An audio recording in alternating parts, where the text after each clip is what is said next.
Starting off 5th place strong, we've got a narrowly avoided death. This tale takes place when long-term nurse Jenny was placed in charge of caring for an elderly woman with no family who was admitted to the hospital when her husband passed away. She didn't speak often, but when she did, it was usually just words that made no sense together. Jenny felt bad for her because ever since she'd arrived, so many of the residents in her area that she, seemed to enjoy spending time with had passed. She put up a picture of each of them next to the pictures of her husband and several others who were probably just family to remember them. Being an extremely empathetic person, Jenny felt sorry for this woman and strived to give her extra attention whenever she could, and formed a bond with the lady. It just seemed so unfair that she had, such luck and kept losing people that she cared about. One day she looked at Jenny and said, plain as day, "Sweetie, I think I'm done now," and handed Jenny a picture. It was a picture of Jenny, and she smiled because it touched her heart that she was so important to the old woman. She passed nearly a week later, and poor Jenny cried for days from the loss. The old lady knew it was the end, and she said goodbye as best she could. Now fast forward to just under 2 years later, when Jenny was talking with a colleague, and that old lady came up in conversation. Her colleague referred to the lady as that crazy, explicit word for a female dog, which seemed very out of character for her, and it shocked and offended Jenny deeply. She expressed this to her colleague, not so nicely, and the lady looked at Jenny with a shocked look and said, "Oh dear, do you not know?" And then proceeded to explain something to Jenny that, she in fact hadn't known. As it turned out, it came out sometime after she had passed that the old lady had killed her husband by poisoning him, and that there was an investigation because it appeared that she had a ritual of befriending someone, obtaining a picture of them, and hiding the picture until she could kill them, usually by poisoning, and then displaying the picture as some sort of a trophy. It was suspected that this may have been the reason for the spike in mortality rate during her stay, and the considerable amount of photos in her collection. The last Jenny heard, the old family photos weren't any relation to the old woman, and the police were trying to ID the individuals and compare them to several cold cases. Sheesh. Thank goodness Jenny survived to tell the tale. In 4th place, time to tell the tale of a rocking bed. Nope, not a rocking horse, rocking chair, or like an ottoman. A bed. I know water beds are out of style and like a major safety hazard, but maybe this could inspire them to come back. New nurse Demi was working one of her first ever overnight shifts when a relative of one of her patients raced into the nurse's station, out of breath, screaming that she needed to come quick. Unable to elaborate, saying Demi had to see what she was talking about for herself. Our nurse made her way to the room in question, where this little old lady patient was crying and holding onto the bed for dear life, all while her bed was shaking extremely violently. Now, you're probably thinking that the lady was the one causing all that shaking, but apparently she was this frail, practically emaciated older lady who didn't even possess the strength to rattle the rails. The ward only had 2 other patients in it, and everyone in there was huddled in a corner, shaking in fright until it eventually subsided. Apparently that particular ward was rarely used, and the bed that the old lady was in was used even less. People who have laid in it complained of nightmares where they hear screams and laughter of angry children. I guess some restless spirit called dibs on that particular bed, and Demi would very much like it to pick somewhere else to hold court. Please and thanks. Number 3 on this list is the Riverview Hospital. This hospital is located in British Columbia and was still operating and doing some horrible practices way longer than anyone would care to admit. It was first built in the early 1900s in a less populated part of BC. It had almost 250 acres of land to itself and a bunch of different buildings that served various purposes. There was one building called the West Lawn Pavilion, which actually was said to house the most disturbed male patients in the whole country. This part of the hospital eventually shut down in 1983, but the rest of the place, where a bunch of questionable practices were going down, that didn't shut down until 2010. That's right, guys, 2010. Literally only 12 years ago, this place was still operating. Reports revealed that the hospital still employed electroshock therapy in the 21st century and allegedly illegally sterilized a number of patients. In 2005, 9 women received settlements totaling $450,000 following a joint lawsuit filed against the facility over the alleged sterilizations. As much as I want so badly to believe that we are out of this era of poor mental health, we might not fully be. That happened just over a decade ago. If you were sent to this place only a few years prior, then you may have had to deal with this. Kinda makes you wonder how many other places around the world are still conducting horrible treatments that we don't know about. Number 2 on this list is the Ospedale Psichiatrico di Volterra. This abandoned lunatic asylum is located in Italy. All That's Interesting says the asylum at Volterra was meant to be a sort of haven where patients could roam and do as they pleased. There were shops, a gardening company, and a judicial section which became known as the Fairy Pavilion. But the hospital's idyllic objective was sidelined after the facility became overcrowded. By the 1960s, the Ospedale Psichiatrico di Volterra was one of the country's most populated hospitals with more than 6,000 patients. This was largely due to how easy it was to be committed to the hospital, and patients were admitted on the faintest signs of depression to accusations of moral transgressions. The facility was run like a prison, with nurses being referred to as guards or supervisors. Patients were treated like inmates and often sedated or isolated.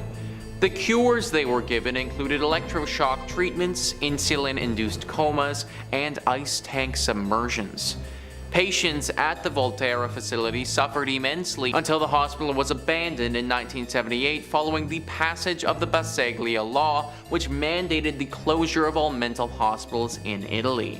I didn't even know that ice tank submersions or insulin-induced comas were a real thing. I just thought stuff like that existed in shows like Stranger Things, but that actually happened. Last I checked, an insulin-induced coma isn't gonna help anyone with schizophrenia. Number 1 on this list is the Willard Asylum. Once again, guys, we have an asylum who initially wanted to help people but ended up doing the exact opposite. All That's Interesting says Willard was a state-of-the-art facility that featured a gymnasium, arts and craft classes, a movie theater, and even a bowling alley. It was meant to be a place where people living with mental illnesses could either devote themselves to their recovery or live in a safe and active environment. One of the hospital's main missions was to treat patients with the goal of preparing them to rejoin society. Despite this ideal, the hospital fell victim to the incomplete ideas and harsh treatments of its day. Patients were still subjected to electroshock therapy and ice baths, and some patients were kept at the asylum until their deaths. Many were buried under unmarked tombstones that still dot the abandoned asylum's grounds. The hospital was finally shut down in 1995. Perhaps most tragic about the asylum's history, however, was the discovery of hundreds of suitcases that were found cataloged in the hospital's attic upon its closure. These were the belongings of patients who died in the hospital and were unclaimed by next of kin. The staff was apparently unable to throw these mementos away. Hundreds of suitcases, guys. Not 1 or 2 or 10, hundreds. That's hundreds of people who died here and were put in unmarked graves. Hundreds of people who died here and whose families either didn't care enough about them to go claim their belongings or were never informed that they died. I'm so happy that times have changed and the stigma around mental health and its treatment is lifting. 100 years ago, the last thing you would have wanted is to have someone try and help you with whatever it is that you're dealing with. Number 5 on this list is the Beechworth Lunatic Asylum. Located in Australia, this is one of the most haunted asylums in the entire world. Thrillist says, formerly the Mayday Hills Lunatic Asylum, now La Trobe University's scenic Beechworth campus, this place saw 128 years of terror before closing in 1995. Apparently 9,000 patients died here over the years, and people were so fast and loose with the term lunatic that few patients ever left the premises alive. It comes as no surprise that a few people lingered after death. Faces floating in windows are a common sight, along with Matron Sharp doing her rounds and children laughing. Tommy Kennedy, who used to transport the dead out of the asylum and died there himself, still hangs around. There's also a woman who was thrown out of a window and died in front of the hospital because she was Jewish and the only person allowed to move her, a rabbi, couldn't make it to Beechworth sooner. Yeah, so clearly this place has seen its fair share of trauma throughout the years, folks. 9,000 people is a lot of people who've died. We're talking about a small town's worth of human beings who died at this freaking asylum.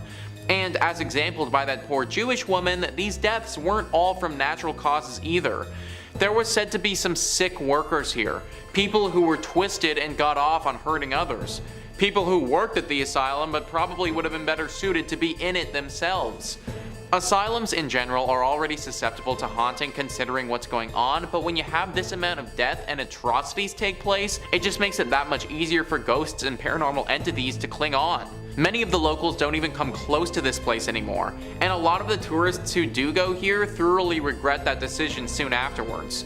These entities are angry and want to punish those who are living for what happened way back then.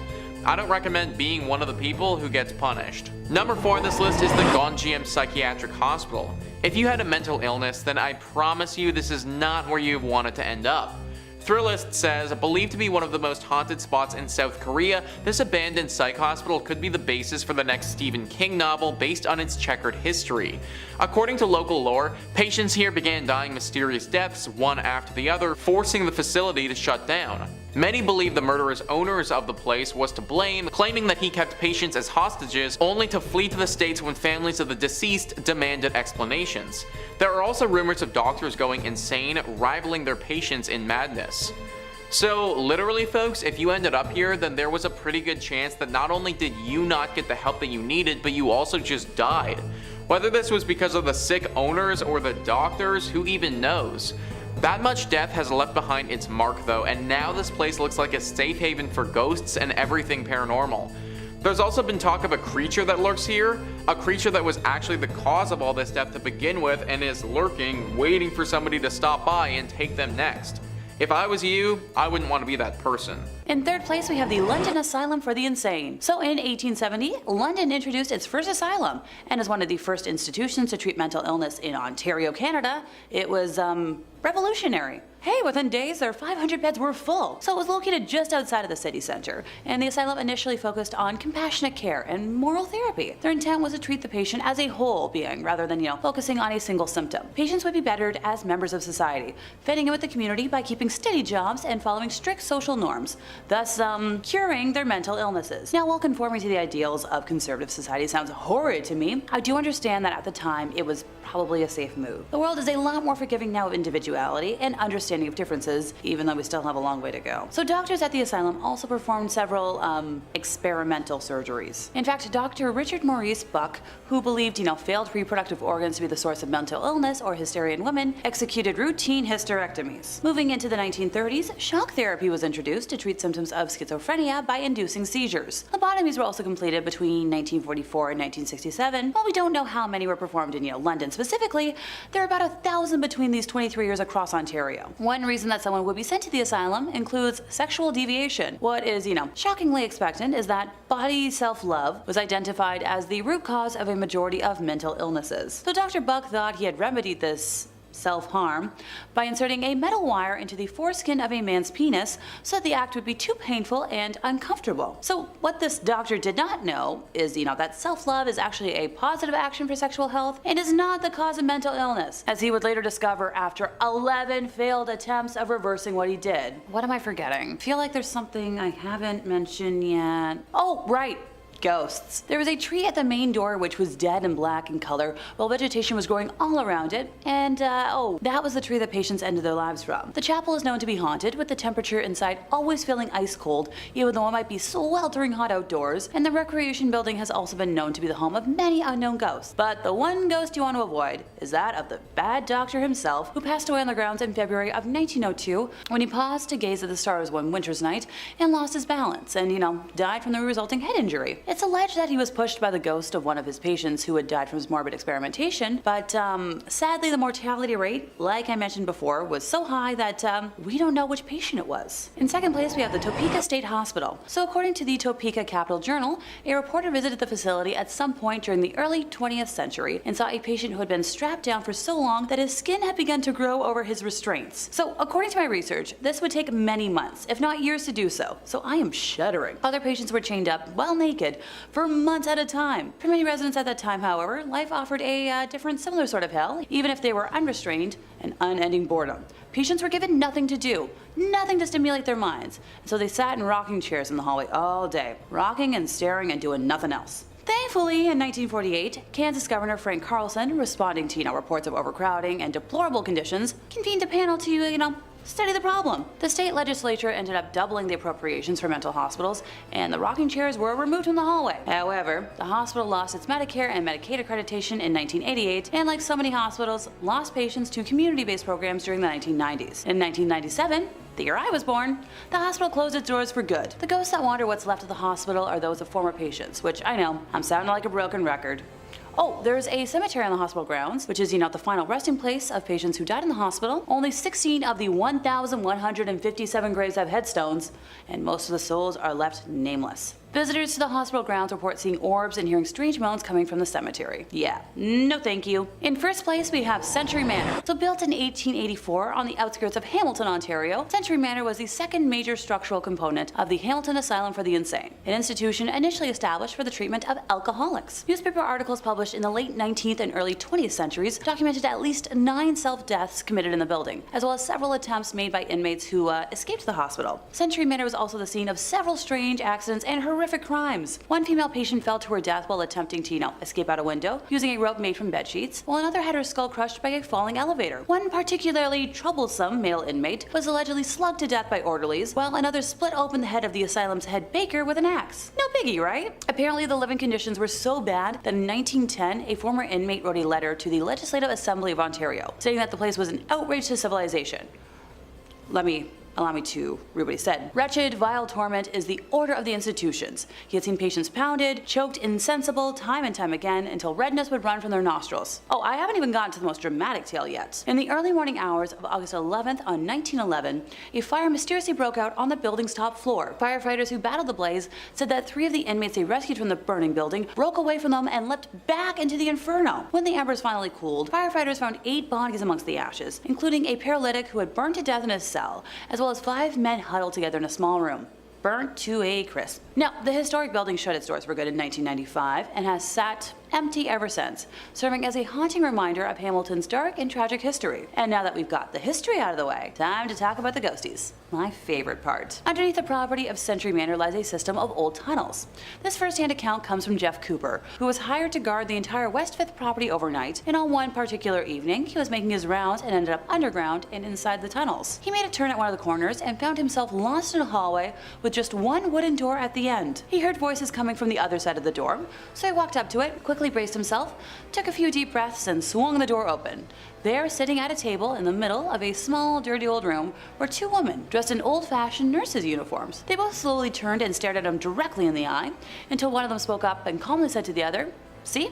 I told you he'd find us." The security guard was so frightened that he backed out of the room, slammed the door behind him, and caught his breath. He gathered his nerves a second time and slowly opened the door to a completely empty room. The nurses had disappeared from the room, with no other exits being apparent or visible. The ghosts of the men who lost their lives in the fire are also known to roam what's left of the establishment, so if any urban explorers smell smoke while they're there, don't say I didn't warn ya. And that brings us to the end of our time, and my heart truly goes out to anyone who suffered in those awful, awful places. Yeah, goodness gracious.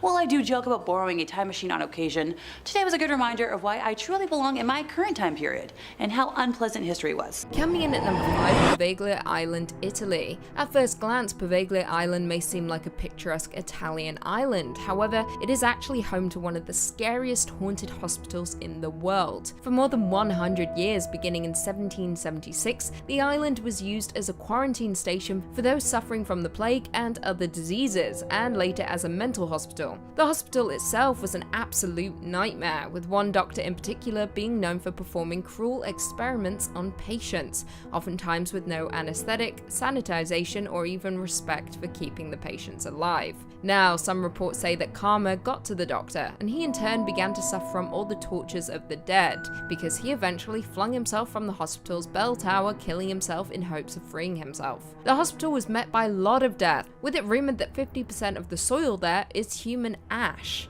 As you would expect, the island is now home to some terrifying paranormal activity, with people risking their own safety to explore the abandoned hospital, but those that do often leave shaken, claiming they felt watched. Some even claim to have seen shadows that followed them around the place, heard voices, or seen things move by themselves. Very creepy indeed. Coming in at number 4, Trans-Allegheny Lunatic Asylum, West Virginia. Also known as the Western State Hospital, this was a Kirkbride psychiatric hospital that was in operation between 1864 to 1994 in West Virginia. Now, this asylum, like the rest of our list, has quite the reputation due to the barbarism that took place at the hospital.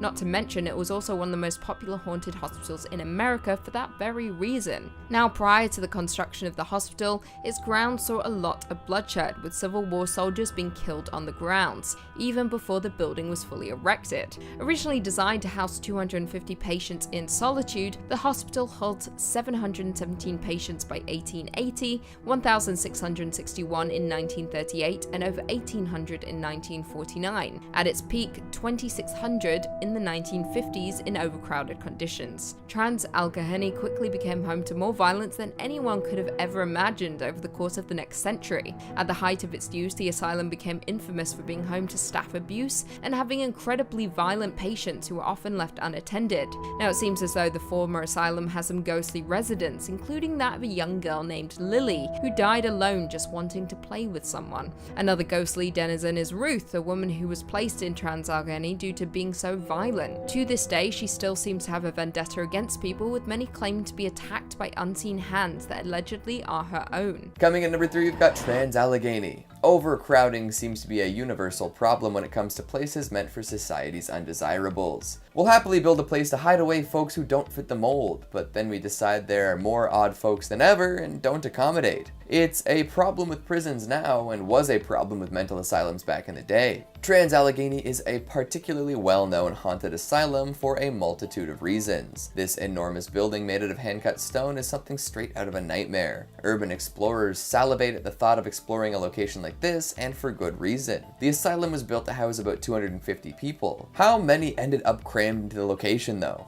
Take a wild guess, go ahead. Have you locked in your answer?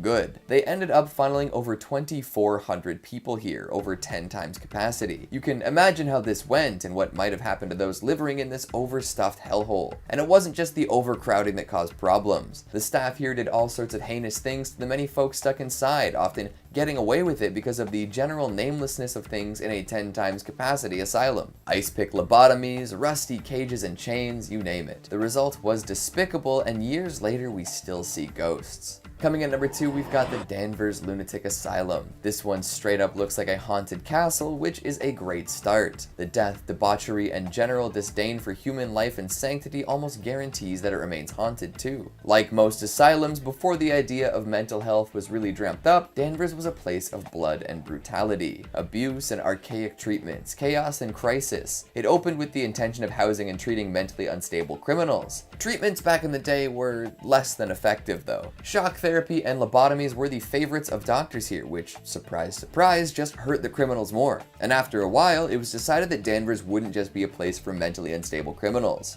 They'd toss anyone in there. This saw an influx of mentally stable felons, alcoholics, and handicapped folks, all to be treated the same as the folks who were there first. Uh-oh. Nobody seemed to alter their methods to account for these new patients and inmates though, and the result was horrid. Eventually, the staff couldn't keep up with all the new people, and many people died. Some bodies were left to rot for extended periods of time because people passed away and nobody was looking for them. This, of course, led to all sorts of myths and legends about mysterious ghosts and spirits. Coming in at number 1, we've got Trenton. Also known as the Fool's Tower, this cylindrical building in Vienna was once the earliest mental asylum in Europe. Here they kept all sorts of folks deemed unfit for public life, and doctors performed a plethora of experiments upon them.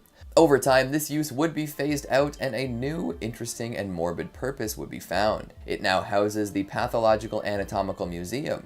Educational and terrifying. See, the contents of this museum are gruesome to say the least. They have a wide variety of physical abnormalities preserved in containers of formaldehyde. So if you ever wanted to see an abnormality hacked off a human and put into a jar like some sort of mad scientist's hidden cellar, this is the place. They've also got a collection of replicas of body parts made out of wax. Doesn't sound like a horror movie in the making. So from an asylum to a place displaying the most wild and weird ways the human body can become deformed, we've got it all at Trenton. Not for the faint of heart or weak of stomach. I can hear the scratch of pen on paper as folks update their bucket lists already. These are definitely visitable, but who would want to see all this, right? Ghosts, body parts, and human suffering, all neatly packaged together. Number 5 on this list is the Philadelphia State Hospital. This place is abandoned now, and based on the atrocities that happened here, that's for good reason. All That's Interesting says, in the early 20th century, abuse against patients in these mental asylums was rampant, but few places were as violent as the Philadelphia State Hospital at Byberry, where multiple homicides were later uncovered. The facility opened in 1903 as a working farm for the mentally ill, and patients from other overcrowded mental health hospitals were sent there to heal. But the humble treatment facility quickly became overcrowded itself and was expanded into a multi-campus hospital. In 1919, 2 orderlies confessed to strangling a patient until his eyes popped out and then blamed their actions on PTSD from World War I. Despite their confession, the 2 orderlies were kept on staff and even given a pay raise.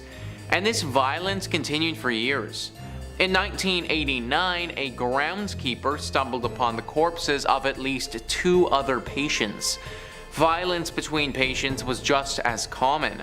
At least one staffer reported witnessing a patient stabbing another patient with a sharpened spoon in 1944. Unethical medical practices were also reportedly carried out in the now abandoned asylum. The pharmaceutical company Smith, Kline, and French owned a lab at the hospital where they allegedly conducted questionable testing on patients, likely without their consent. They had people working here who literally murdered one of the patients, and instead of doing anything about it, they just gave them a raise. These were different times back then, folks, and this asylum saw all the bad parts of this era. This murder happened all the way back in 1919, and this hospital kept running like this all the way until 1990. 1990 isn't that long ago, guys. We are only a few decades removed from this horrible institution operating. And the crazy part about all of this is that a place like this is meant to help people. What a joke that ended up being. Number 4 on this list is the Beechworth Asylum. This asylum has definitely been talked about on this channel before in relation to haunted asylums. All That's Interesting says, in October 1867, the sprawling Beechworth Lunatic Asylum was opened in Australia. The facility was built on a hill due to the erroneous belief at the time that high altitude could cleanse patients of their mental illnesses. As was typical of early institutions, the abandoned asylum took in a massive number of patients. At its peak, it housed about 1,200 patients and employed 700 staff members. Also, like most facilities of the 19th century, the treatments at Beechworth were notoriously violent. Doctors subjected patients to straitjackets and shackles. Electroshock treatments were common practice there, so much so that they were reportedly mass shock sessions where nearly the entire patient population was shocked simultaneously. Given the extent of the mistreatment that took place at the asylum, it may not come as a surprise that the facility, which was finally closed in 1995, is said to be extremely haunted. Those who worked at the hospital during its last years alleged that the hauntings began long before the hospital was shuttered. The most famous ghost who's seen these days is Matron Sharp. She was said to watch over the patients as they were shocked by the other nurses and doctors. If you ever saw her coming to your room, then there was a good chance the shock therapy was coming for you next. Now you can sense her due to a dramatic cold presence that fills the room. Number 3 on this list is Lier Mental. With a name like that, you can just assume that it's going to be haunted. Thrillist says about a half hour from Oslo, this asylum was opened in 1926 and today is considered one of the most haunted hotspots in the country. Despite its reputation and the fact that most of the place has been abandoned since 1985, parts of it still house psychiatric patients who share their space with ghosts, shadows, and odd noises. Between 1945 and 1974, the hospital was notorious for conducting experiments on its patients, especially the testing of new drugs that even the pharmaceutical industry was hesitant to try on humans. I don't know where and when people thought that testing already mentally sick people with questionable drugs was a good idea. It seems like this is something that happened a ton in history, and I have no idea how anyone thought this was a good idea. Like, first off, they're already sick and going through something, so it just doesn't make sense how feeding them something that we know nothing about is going to give the desired result. The people who used to do this had to know it was wrong because the patients at this hospital weren't really given any choice in the matter. They were forced to go through these experiments, which often resulted in permanent damage to their bodies, if not death. Those who had to go here from the 40s to the 70s literally could not leave. They were stuck here, and they just had to pray that they didn't get the worst of the experiments. Thank your lucky stars that you didn't have to go to this place during this time, or you would never be able to get out. Number 2 on this list is the Poole Park Asylum. This asylum in Wales has been abandoned for over 3 decades now. Atlas Obscurus says, like any good abandoned asylum, damp, dilapidated, and deathly silent. The estate of Poole Park began as a deer park for the nearby Ruthin Castle. Following its time as a hunting ground, the property was passed between a series of wealthy landowners. The elegant mock Tudor-style manor house that still stands today was constructed in 1862 for the second Lord Bagot. In 1937, the house was sold to the North Wales County's Mental Hospital, which was in need of a second location to house overflow patients from the nearby Denbigh Insane Asylum. Poole Park held 87 patients at capacity, but in times of need had as many as 120. For a brief stint of time during World War II, the grounds also held a prisoner of war camp.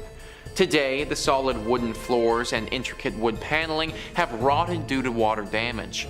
The house has been looted for lead and copper, and its ceilings are dripping water and shedding plaster. You'll be hard-pressed to find an intact window. This was a smaller asylum than some of the other ones on this list, but don't take that to mean that it wasn't as bad or brutal. People suffered here, just as much as in the bigger asylums. It was just a bit more personal here, considering there weren't that many people. It also wasn't just mental patients who suffered, but as you can probably imagine, the prisoners of war didn't fare too well either. There were definitely a few disappearances, if you will, during that time of the asylum's life. Now, people are free to come and go as you wish, considering the asylum is abandoned, but there are a few ghosts that are fully trapped here. These ghosts are of mental patients and war vets alike, and they are forever bonded to this place, forced to live in this horrible purgatory. You probably don't want to visit this place for fear that they could keep you there with them. And finally, number 1 on this list is the Creedmoor Psychiatric Center, Building 25. High probability that if you got sent to this place, then you are never getting out again. Atlas Obscurus says, opened in 1912, Creedmoor State Hospital was initially the farm colony of Brooklyn State Hospital, now Kingsborough, with 32 patients who worked the farmland as part of their treatment. Like many other similar institutions, over the first half of the 20th century, the population at Creedmoor rapidly expanded before deinstitutionalization occurred beginning in the 1950s, at which point the hospital shrank from 8,000 to 500 patients in the span of only 4 decades. The 1970s were a rough time for the hospital when crime infested the campus. 3 assaults, 22 violent assaults, 52 fires, 130 burglaries, 6 people taking their own life, a shooting, and a riot occurred within 20 months of each other. It was around this time that Building 25 was abandoned. Never sold off or demolished, it has been rotting on the hospital grounds since it was vacated in the early 1970s. Yeah, so with everything that went down here, I think it's pretty clear that if you got sent here, odds were not in your favor. These were all things that happened outside of the asylum too. Inside the asylum with the patients and everything, you had the same sick experiments and treatments going down as some of the other ones on this list. Thank goodness it closed down and it isn't operating anymore. In 5th place, we have Naughton Hall Hospital. So it was built in 1530 and originally meant for residential use, but served as a hospital for American officers who were injured in World War I. It was used once more as a military hospital during World War II and has been used in a similar capacity ever since, but no more. In the 1980s, it was once again put to private use, but by the 1990s, a significant fire had rendered it uninhabitable. Time for the dark stuff. It's alleged that one of the male owners of the home sexually took advantage of and killed a young girl. Today, her presence has been reported by various people who were in the building. Many people claim to have seen the ghostly image appearing at exactly 4:30 a.m., since she's fond of standing at the end of staff members' beds in the middle of the night. Interesting that she chooses the 4 a.m. hour to appear, since 3 a.m. is usually the preferred time for spirits, since that's when the veil between our world and theirs is the thinnest. So this spirit has been blamed for the disembodied sound of sobbing around the building. The building is also said to have a resident gray lady, but information around her is a lot harder to find, so let me know in the comments if, there's any experts out there, because any ghostie with a missing story is super intriguing to me. In 4th place, we have the Trenton State Hospital, originally known as the New Jersey State Lunatic Asylum, later Trenton State, and now Trenton Psychiatric Hospital. It was the very first one founded on the Kirkbride Plan by activist Dorothea Dix, but it's more remembered for, its medical no-nos instead of its well-intentioned beginnings. Dr. Henry Cotton became the director of the hospital in 1907 and instituted treatments based on his own theories of mental illness. On the one hand, Henry, who had trained at Johns Hopkins under the eminent Swiss-born psychiatrist Adolf Meyer, had a very progressive attitude towards care for his patients. He did away with the mechanical restraints that so many other hospitals use to control patients, introduced occupational therapy, increased the staff, and ensured that the nurses would prevent violence against the patients, and instituted daily staff meetings about patient care. But Henry developed a dangerous theory about mental illness, one that turned his hospital into a house of horrors. After it was confirmed in 1913 that the spirocate that caused syphilis can cause the disease's psychiatric symptoms, Henry began to suspect that all mental illness was caused by bodily infections, and that the only way to cure the patient was to remove the offending infection. In 1917, he began removing his patients' teeth, even in cases where x-rays showed no evidence of infection. Ow! He soon moved on to the other body parts: gallbladder, stomachs, ovaries, testicles, tracts of colon, uteruses. Henry claimed a cure rate of 85%, but in reality his surgeries had an unconsciously high mortality rate, and he didn't always obtain consent from the patients or their family members, and in fact sometimes performed these removals despite their protests. And hey, if that isn't icky enough, he wasn't quiet at all about what he was doing. The crazy doctor published papers and gave presentations on his work. When Meyer, Henry's mentor, sent another psychiatrist to report on the operations at Trenton State, he initially suppressed the report, allowing Henry to continue his gruesome work. He remained at Trenton until 1930, 3 years before his death. Now, the tooth-pulling practice remained in place until 1960, and my mouth hurts thinking about it. Before I get nightmares, time to move on to the fun stuff. As for the ghosts themselves, they are thought to all be those of patients that died within the building, but the most well-known ghost is that of Dr. Henry himself, who has been seen wearing a white doctor's coat and walking down the corridor in the area outside his office. The most commonly reported phenomenon at the hospital is that of disembodied voices, mainly muffled screams and moans coming from distant rooms. Orbs can be caught throughout the building at any time of the day, with some having a strong pale blue glow to them. There are also tales of seeing the ghosts of patients with arms and legs missing, who have been seen in some of the rooms upon, somebody entering them, only to fade away after a few seconds. See, the ghosts of patients I'd love to see, but I feel like seeing Henry would terrify me for a while now that I know, what he did in his lifetime. A lovely example of why to not enable people who do bad things. Number 3.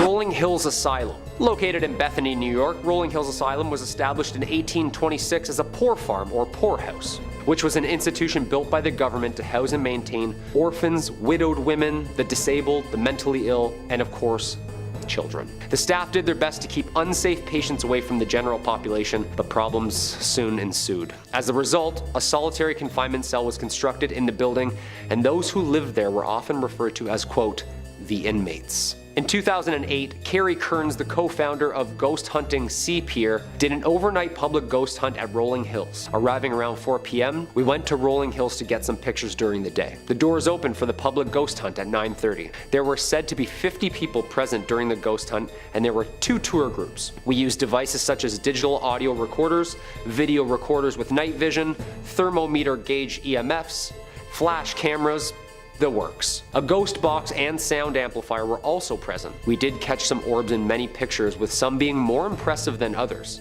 What appears to be a mist or a smog coming out from behind the nurse's station door scared us. On film, on the second floor, doors of the solarium move on their own. Even shadows of people standing and walking behind the doors appeared. We also caught some EVPs with our digital audio recorders, with a voice of what sounds like an elderly lady screaming, quote, "You, go away." When in the electrotherapy room, I had 2 episodes of sharp pain that lasted approximately 1 minute to the left side of my head and right above my eye. Twice in the electrotherapy room. Around 4 a.m., Mike and I traveled from the area of the organ room down to the second hallway and sat against the sides of the hall. While Mike and I sat there, I began to feel something touch and crawl up my right leg. As that happened, another shadow peeking from around the corner of one of the doors made us super uncomfortable. It was just staring at us. While investigating on the 3rd floor, there were sounds of someone walking around.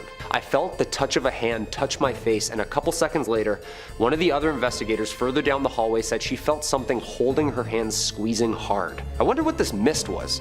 Sounds like some Ghostbusters plasma right there. Number 2, Pennhurst Asylum. In October 2019, Ripley's Believe It or Not spent a night at one of the most chilling and gruesome asylums that ever stood. Pennhurst Asylum in Pennsylvania has been called many things. Ghost Ward, the Crazy Kids, and of course, one of the most haunted asylums on Earth. The team spent a night and had this to say about its history and their experiences. Pennhurst's long history of misconduct of children, for example, used punishments such as the removal of children's teeth if they were labeled a biter. The employees' cruelty has been well documented over the years, and is that of Dr. Jesse G. Fear.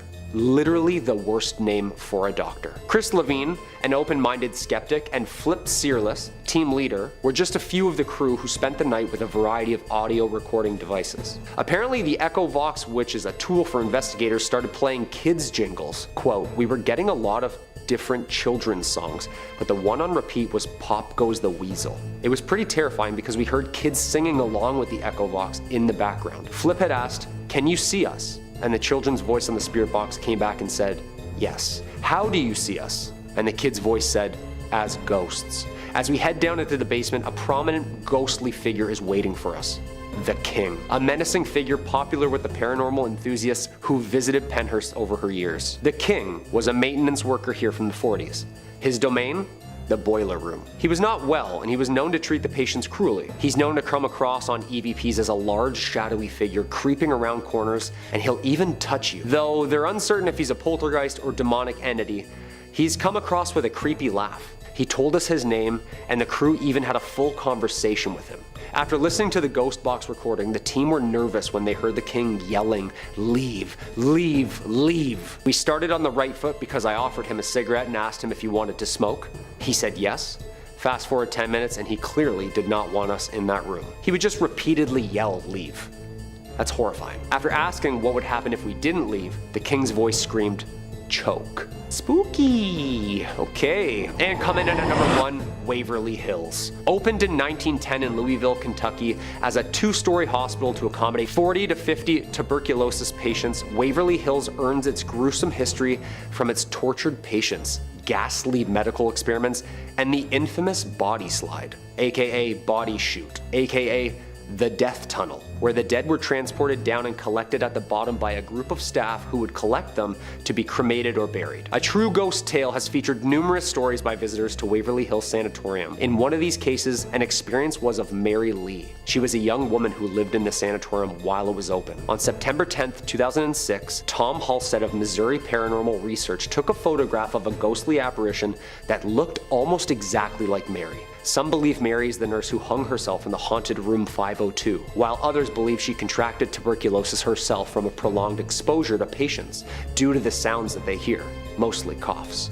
Whoever this mysterious woman is, she's been captured and feared for decades. Doppelgangers, also known as double walkers, are a type of spirit that mimic the appearance, voice, and mannerisms of anyone it encounters. At Waverly Hills, looking across the room and seeing the exact replica of yourself is pretty common. Even tour guides at Waverly Hills have reported seeing doppelgangers of themselves, and in some cases, the doppelgangers were almost identical except for gaping black holes where the eyes should be. Probably the most famous spirit at Waverly Hills is a little boy known as Timmy. Timmy was around 6 years old when he died in the hospital. Since he died with his whole life ahead of him, his spirit can't move on, and he wanders the hospital in search of life. Visitors often bring toys or bring small balls for him to play with, and many claim that they see the balls bouncing on their own, slamming against the walls, or whipped at high speed down the hallways. One thing's for certain, this place is one of the most haunted. Coming at number 5, we've got Gongjam Asylum. Like many famously haunted places, this one is scary and well known enough to spawn a feature film, and a pretty darn good one too. Like legitimately scary with plenty of twists and a wicked premise. But beyond the scary flick, which is a whole lot of movie magic and quality pacing, we've got an actual ghost story to look at. Many believe this asylum to be one of the most haunted locations in South Korea, and it attracts all sorts of thrill seekers. Let's just hope their stories end up a little better than those in the movie, right?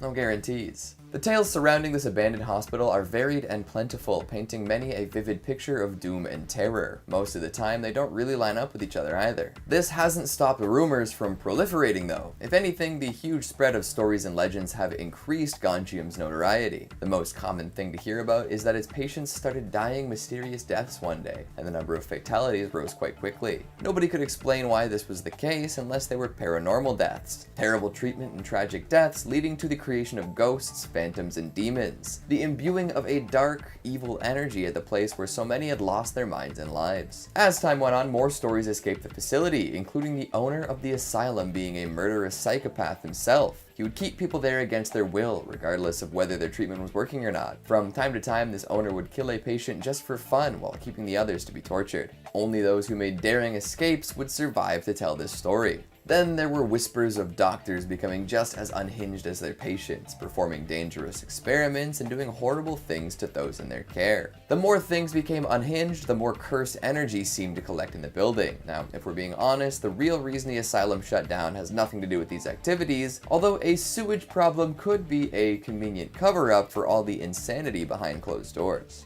Coming in number 4, we've got the Rolling Hills Asylum. Sounds really pleasant and picturesque, right? Rolling hills evoke an image of calm, breezy stretches of road, some tall grass blowing in the wind, yeah? Well, that might be how they sold this asylum to prospective patients and their families, but the reality of life here is far from the pastoral charm implied by the name. And it didn't really start as an asylum either. It was more of a place for all sorts of unsavory characters to be collected to ensure they didn't cause any problems for more upstanding members of society. Definitely not a way for the rich to put all the people they didn't want to think about in one convenient location away. Of course, when you put all sorts of poor, sick, and mentally ill people in a cramped place and just sort of leave them there, things don't improve at a great speed. The opposite, if you can believe it. There were almost 2,000 recorded deaths here, but that does seem to be a bit of an underestimate. As is the case with plenty of spots like this, all sorts of undocumented deaths did occur, and it's said that there are hundreds of unmarked and unaccounted for graves on the site. The result of all this death, overcrowding, and lunacy is a legacy of ghosts and demons. Rolling Hills is well known for paranormal activity these days and attracts a fair deal of enthusiasts quite often. In fact, there are all sorts of ghost tours offered to those who don't think sneaking into a haunted asylum is a good idea. People have reported hearing blood-curdling screams throughout the location and have seen doors slam without anyone around to do so. There's also the famed Shadow Hallway, a stretch of corridor that is said to host a whole squad of shadowy apparitions. Walking down this hall, you might see a figure peeking out from around the corner, or maybe you'll witness a looming presence gliding along, looking for something it'll never find. And who could forget dear Roy Krause, the tallest ghost most folks have ever seen? He lived his life as a 7'5" phenom, and now his phantom stands just as tall. Coming in at number 3, we have Severals Hospital, England. Severals Hospital is a former psychiatric hospital located in Colchester, Essex, formerly managed by the North Essex Partnership University NHS Foundation Trust. It quickly became one of the scariest and most haunted hospitals in the entire world. Now, for a period of time, this was the leading hospital for electroshock therapies, as well as lobotomies in all of the UK. In the 1950s, psychiatrists experimented with new treatments on patients, now considered unsuitable, such as the use of frontal lobotomy. Many of the patients housed at Severals Hospital weren't even mentally ill, yet were still given these barbaric treatments. In fact, in some of the records, patients range from women who gave birth out of wedlock to moody teenagers. Following the treatments, many people were never the same, with some even passing away during the stay at their hospital. During World War II, the hospital was severely affected due to bombs being dropped by Germany, resulting in 38 women being killed, with many more injured. Now the hospital is closed, however, people that visit the grounds often report a very deep sense of fear, sorrow, and even mourning. Some visitors have even reported to see shadow people lurking in the corners of some of the rooms. As of today, the hospital is no longer open to visitors, with it remaining completely abandoned. However, some urban explorers still roam the remains to see if the hauntings are true. Coming in at number 2, we have Waverly Hills Sanitarium, Kentucky. Very few hospitals have as dark a past as Waverly Hills Sanitarium, making it one of the scariest hospitals not just in the United States but in the entire world. Now closed, the Waverly Hills Sanitarium is located in Louisville, Kentucky, with it opening as a 2-story hospital in 1910 to accommodate 40 to 50 tuberculosis patients. However, in the early 1900s, Jefferson County was struck by an outbreak of tuberculosis, which prompted the construction of a new hospital. However, some of the treatments they offered for tuberculosis included fresh air exposure, even during the winter. Other treatments included ballooning the lungs or even removing a lung entirely. As you would imagine, these treatments didn't have a high success rate, resulting in a large amount of deaths and a reputation for being a place where no one is left alive. Now, according to some reports, the deaths grew so rapidly the hospital was forced to create an underground tunnel in order to cart the bodies out without having patients see them. The tunnel was an entrance and exit for the workers of the sanitarium. It was built on the first floor with the rest of the building. They did this to increase morale, as patients were finding it a little upsetting to see deceased patients be carted away, so the hospital decided to perform those acts more discreetly via the tunnel. They also believed that this would help lower the disease's spreading rate. Now, once TB rates began to die down, the sanitarium became a mental hospital that quickly became overcrowded. Patients would often undergo treatments such as lobotomy, not to mention experimental procedures and physical abuse by staff. These days, it is known as one of the most haunted hospitals in the world, which houses the room where a nurse killed herself after finding out she was pregnant with the doctor's baby. And finally, coming in at number 1, we have Beechworth Lunatic Asylum, Australia. Australia is filled to the brim with terrifying wildlife that could, on any given day, potentially kill you. So saying that, it might not come as much of a surprise to know that Australia has some equally as terrifying hospitals, including Beechworth Lunatic Asylum. Originally known as Beechworth Asylum, this is a decommissioned hospital in the town of Victoria, Australia. It ultimately closed in 1995 after 128 years of operation. For those 128 years, Beechworth Asylum was home to some of Australia's most violent criminals. It was also notorious for its abusive staff members, as well as for a number of unexplained disappearances. It is said that Beechworth conducted some of the typical medical treatments of that time, including straitjackets, restraint chairs, and isolation cages, all of which were standard forms of treatment for those suffering from mental illness. Now, all it took to land you in Beechworth Asylum was a couple of signatures, one from a friend or relative, and the other from a doctor. So saying that, it was easy for people to get rid of husbands or wives that they didn't want around anymore. Now, with such a troubled past, it will come as no surprise to learn that Beechworth is haunted, with one sighting involving the ghost of a nurse, Matron Sharp, who was said to wander the halls of the asylum, presenting a comforting presence. One of the cruelest aspects of Beechworth was what is known as ha-ha walls. Now, the key feature of these walls was a trench built on the interior of the asylum's walls. Now, this in turn made the wall appear low enough that it seemed that the inmates weren't actually imprisoned, whereas on the inside it ensured that none of them could actually escape. Number 5 on this list is the Rolling Hills Asylum. Located in East Bethany, New York, this asylum will suck you in and never let you out. Thrillist says, more a stockpile of outcasts, the poor, the widowed, the orphaned, the handicapped, the criminal, the alcoholic, than an insane asylum per se. The former Genesee County poorhouse, established in 1827, counts over 1,700 documented deaths. Some are convinced that's a lowball number, and hundreds more were buried on the property in unmarked graves. Paranormal activity in the 53,000 square foot building includes screaming, doors slamming, and apparitions, most famously of Roy Cruz, a 7.5-foot giant who died there in 1942.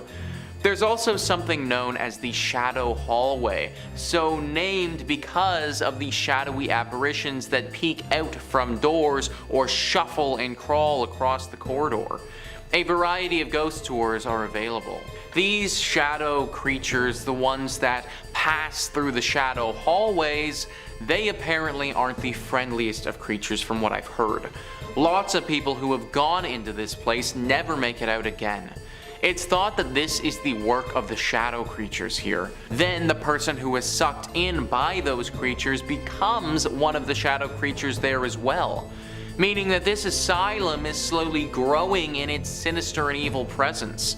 Who was the initial shadow creature and why these beings have manifested here is unknown. All we know now is that they are here and they are here to stay, which ultimately means that you need to stay away. Number 4 on this list is Narenturm. So this is a weird and unique one for sure. It actually isn't an asylum anymore, and it's also not abandoned, which makes it pretty unique for a list like this. Currently, it actually serves as a museum, believe it or not. Thrillist says it's unclear what's worse, the surely morbid history that took place in Vienna's Fool Tower, Europe's first insane asylum built in 1784, or its current use, the Anatomical Pathological Museum, which features more than 4,000 graphic, gruesome abnormalities, jars full of deformed fetuses, and sickening wax models of untreated STDs. Either way, there's enough nightmare fuel in this place to last you until next Halloween. Nightmare fuel is an excellent way to describe this place. It's messed up for sure, guys. I don't know if you're going to get into a position where you won't be able to leave this place, but you definitely will be feeling weird for sure based on what you're looking at. Untreated STDs and deformed fetuses. No thank you. Not to mention this place might actually be haunted. This was the first insane asylum ever in Europe, guys. Just think about what the conditions would have been like. Conditions in mental hospitals today are still not super ideal, but back then you would have been treated horribly. Back then they would have treated you worse than a criminal and probably tortured you until you couldn't take it anymore. There are reports from olden asylums where they would just shove people into tiny little boxes and keep them there for days. Obviously, the people who had to go through this, their spirits have never been able to rest or find peace. So along with the STDs, you might also get haunted as well. Great place this is. In third place, we have the case of purple scrubs. Former EMT David O'Keefe worked mainly in transfers, and this particular client was always his last one of the day, having to return home late at night in the dark. She was an older woman who visited the hospital he was based out of for regular dialysis treatment. One specific day, she was being moved, and David was sitting in the back of the transport vehicle with her. She looked under the weather, so he asked what was wrong out of concern, and she said a man in purple had been visiting her. He asked if the man was, like a relative or a technician, but she shook her head. She said the man would sit next to her during dialysis appointments and stroke her hair. Thinking this was strange, right after he dropped her off at the hospital, David asked the hospital techs about, such a person, but no one had seen or remembered anyone wearing purple. Visitors also weren't really a thing at this part of the hospital, so he assumed the patient was just imagining it. While he was waiting to bring her back home, he saw the man in purple scrubs waiting outside that woman's room, watching her door. As David went to approach him, a bunch of tech personnel urgently ran past them into the woman's room, and David lost sight of the man. It turned out the woman in the room had suffered a heart attack and was sadly unable to be revived. Oh, and just a tiny creepy footnote, none of the staff in that hospital wore purple scrubs. In second place, we have a mystery mimic. Yeah, I'm fond of alliteration. How can you tell? This spooky story comes to us courtesy of former late night transportation worker Betty. She worked the position for a few years, but after this incident, did everything possible to never work a nighttime shift ever again. The transport home base was in the basement of the hospital, where all laundry was done and all supplies were sorted and housed. On this particular night, Betty was the only one in the basement when she heard whistling at the end of the hallway by the elevator and poked her head around the corner expecting to see her only coworker on duty that night, but there was absolutely no one there. And so, she shrugged it off. That night in particular was slower in pace, so she opted to take a snack break and veg in the break room for a bed, when she heard a loud bang out of nowhere. Betty walked into the hallway and a bed was rolling down the hall, bumping into the sides of the walls. Now at this point, she assumed that her coworker was playing a prank on her, and she directly radioed him to chew him out but he swore he was upstairs. Honestly, I'd be assuming the same. I've had a similar situation in a haunted house I used to work in at an old theater, but Betty was smart about it and determined to catch her coworker in the act. She started walking down the hallway, and as she passed the laundry room, all the machines started up. She poked her head in, expecting to find him, but the room was completely empty. Just a tiny worrisome spooky flag. Nothing to worry about, right? As she walked into the laundry room, the machines came to a complete stop. Betty froze at first before regaining her senses and making her way towards the elevator when she heard whistling from the other end of the hall. Now at this point, she's certain that she's the only worker in the basement and is repeatedly pressing the elevator buttons in an attempt to rush it. As she was waiting for the elevator, things started falling off the shelves down the hall. Betty could only stare in shock as boxes of gloves, tissues, and packages of tubes fell off various racks one by one. Her entire body broke out in goosebumps, every hair standing on its end, and the feeling of being watched had completely consumed her thoughts.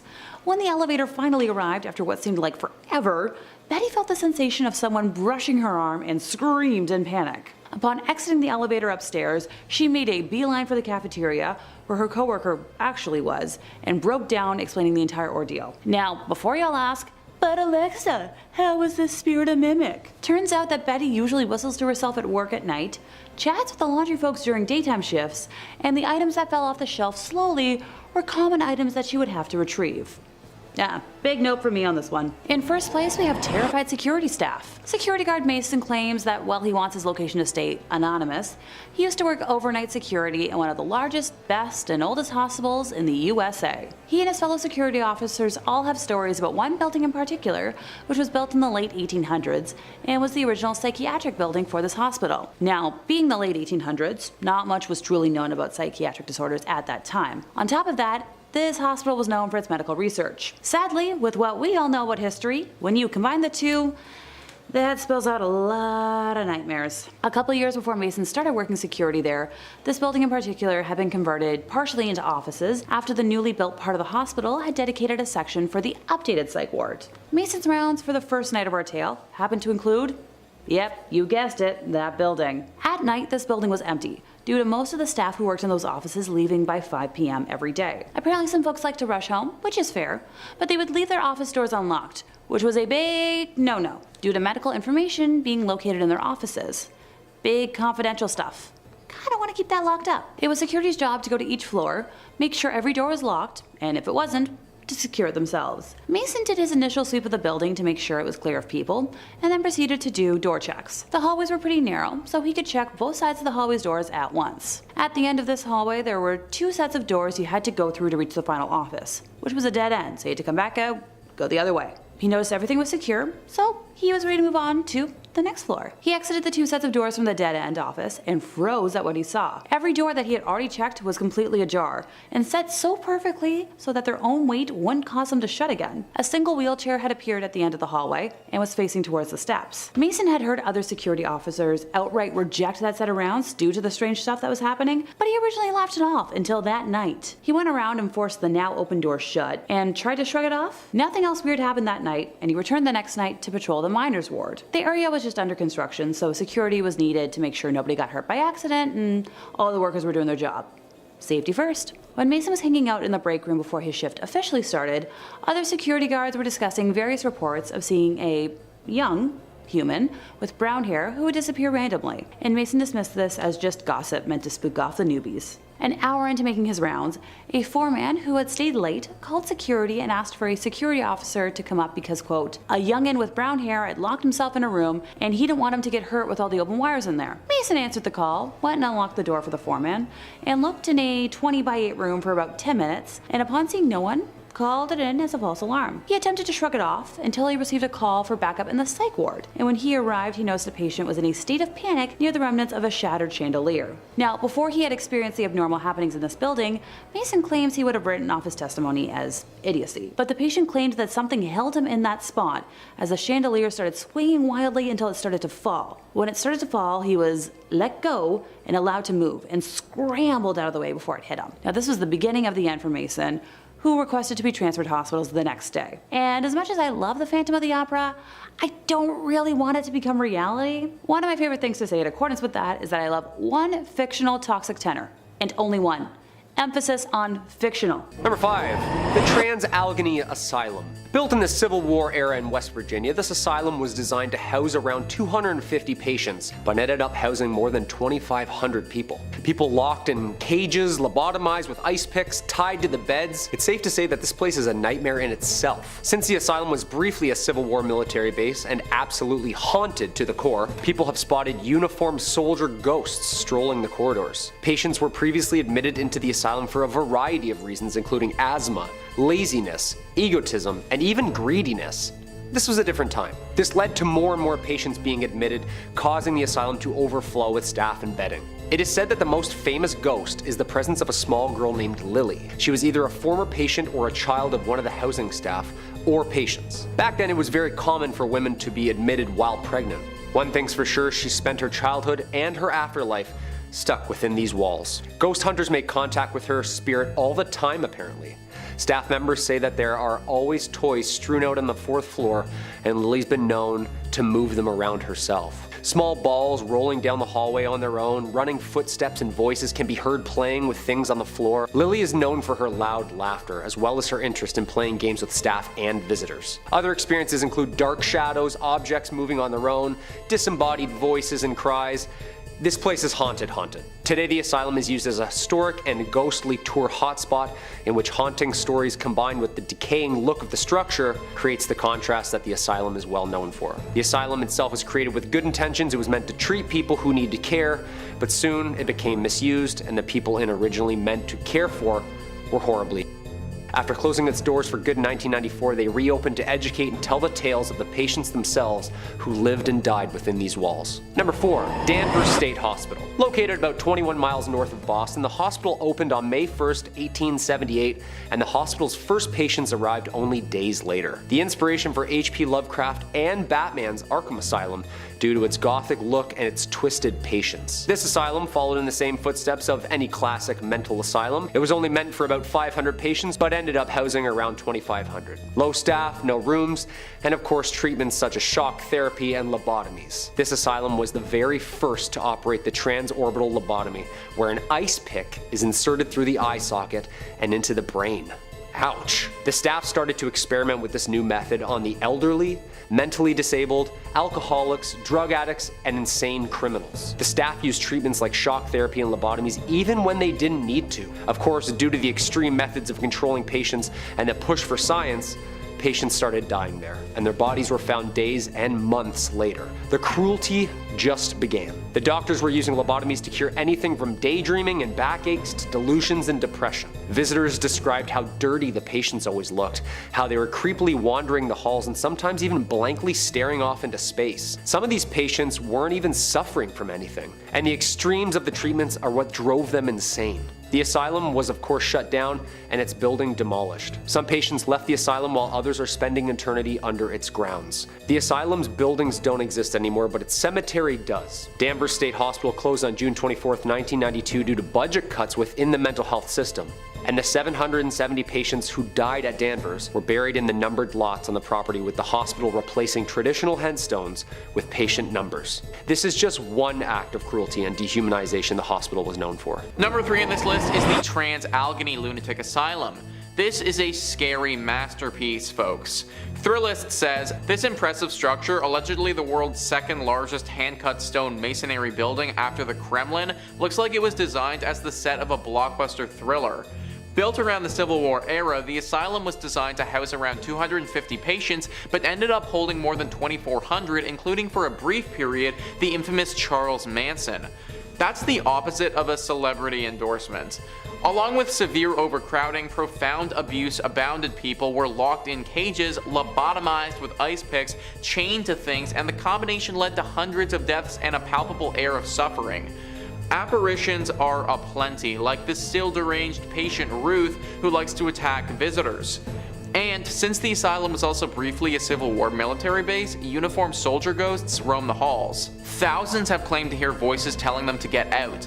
Civil War themed ghost tours, tours of the medical center, forensic buildings and geriatrics buildings, and zombie events and balls fully play up the twisted history on the campus grounds. Now, don't get me wrong, would it be really fun to be part of a zombie event at this place? Yeah, absolutely. But I'm also not trying to get attacked by Ruth, the deranged ghost patient. Whenever people travel to a place like this, there is a risk involved. I personally am not willing to take the risk based on the history that this place has seen. Comment down below if you would. Number 2 on this list is Danvers Lunatic Asylum. This asylum hosted a very select group, criminals. Thrillist says part prison, part asylum, all terror. This gothic monolith opened in 1878 to house mentally unstable criminals. Thanks to the addition of the mentally handicapped, alcoholics, and plain old felons, it became so severely understaffed by the 1930s that patients' deaths were often not discovered until days later, when they were found rotting in some forgotten corner. Shock therapy and lobotomies were standard procedures. In fact, some call Danvers the birthplace of the prefrontal lobotomy. But a large cemetery on site said to be haunted by evil spirits suggests these were not always successful. The sinister castle-like building is said to have inspired H.P. Lovecraft's Arkham Sanitarium, and so also Batman's Arkham Asylum, and was the setting of Demon Movie Session 9. And as if that weren't enough, Danvers used to be Salem Village. Yeah, of Salem witch trials fame. Regular ghosts are one thing, witch ghosts are another one altogether. Think about how few people would have had to work here, where a literal patient would die and wouldn't be discovered until days later. And also think about what that would have meant for the actual patients. That means that even if you were still alive, you probably wouldn't be treated or seen by a professional for days at a time. Which also means that you might not eat for days at a time either, and be stuck in what I can only assume would have been a cell by yourself for that entire time. This would have been a horrible place to go, even if it was just for criminals. Because of all of this, it is now deeply haunted and a place I highly recommend avoiding. And finally, number 1 on this list is the Waverly Hills Sanatorium. This is an asylum that I've talked about a few times on this channel before, which speaks to how haunted it actually is. Thrillist says, with an alleged 63,000 deaths taking place inside its walls, this place is up to its eyeballs in spirits, not surprisingly topping lists of America's most haunted spots. Originally built as a tuberculosis hospital in 1910, the building saw many die from the disease, but tales of mistreatment and dubious human experimentation trickled out, and patients left the premises in what was known as the death tunnel or body chute. Apparitions including Timmy, a boy who likes to play with rubber balls who's been caught on tape, the nurse who hanged herself in room 502, another nurse who fell from the same room's window, and scattered screams and footsteps have all been seen. 63,000 deaths. And here we were thinking that the 9,000 in the other place was bad, here's 63,000 more. Any place that has a death tunnel and a body chute, that should not be a place meant for rehabilitation and seeking help. We are talking about some sick stuff that went on here.